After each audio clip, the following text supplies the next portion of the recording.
La Bible indique que Dieu a rendu visible sa présence dans la nature et qu'il répondra à toute personne qui le cherche. Matthieu 7, 7, 8, Psaume 19, 1. La Bible explique également que l'intention d'une personne l'emporte toujours sur l'épreuve. Une personne doit vouloir connaître la vérité avant que l'épreuve ou la logique ne fasse la moindre différence.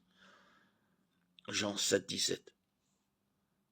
Aucune preuve ne convaincra jamais une personne réfractaire. Et plus une personne déclare avec besoin de plus de preuves, plus elle démontre qu'aucune preuve ne sera jamais vraiment suffisante. Luc 16, 19, 31, Matthieu 12, 39. L'expérience confirme l'enseignement de la Bible sur cette question, la logique et l'expérience conduisant à dire qu'il n'existe pas d'athée passif.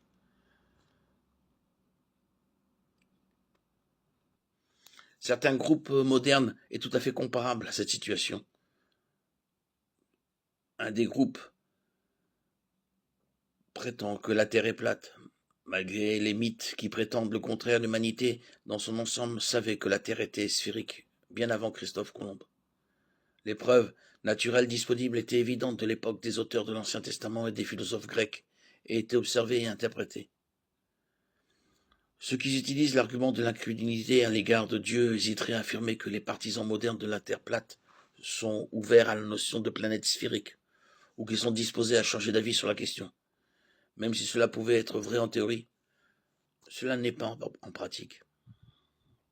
L'expérience montre que croire en une Terre plate nécessite un minimum d'implication en dépit de la sincérité supposée des individus. Certains faits doivent être délibérément ignorés, balayés ou renversés. En d'autres termes, l'adepte typique de la Terre plate qui prétend être ouvert aux preuves ne l'est tout simplement pas. Même lorsqu'on leur présente des preuves accablantes, les défenseurs de la Terre plate les excusent, les nient ou les ignorent.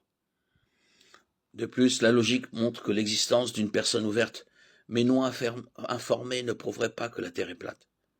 Cela révèle la troisième fausse prémisse de l'argument de l'incrédulité. Selon un certain calendrier, cette prémisse échoue parce qu'elle est enracinée dans le même problème que celui qui conduit à l'athéisme en premier lieu, l'hypothèse que Dieu doit faire ce que l'athée ferait. Une personne peut être sincère et se tromper sincèrement. Dieu n'est pas tenu de respecter une ligne arbitraire que l'humanité aurait tracée. Cela ne veut pas dire qu'une conversion en vue de renoncer à la terre plate ou à l'athéisme est impossible. Mais dans presque tous les cas, les athées convertis admettent qu'au moins une partie de leur problème était le refus délibéré de croire. Ils reconnaissent après coup qu'ils ont laissé les préjugés et les préférences l'emporter sur les preuves. Les citations d'athées célèbres sont empreintes d'émotion, d'angoisse et de l'aveu pur et simple, qui ne veulent pas que Dieu existe. C'est pourquoi les arguments émotionnels sont, de loin, la principale force de résistance à la croyance en l'existence de Dieu.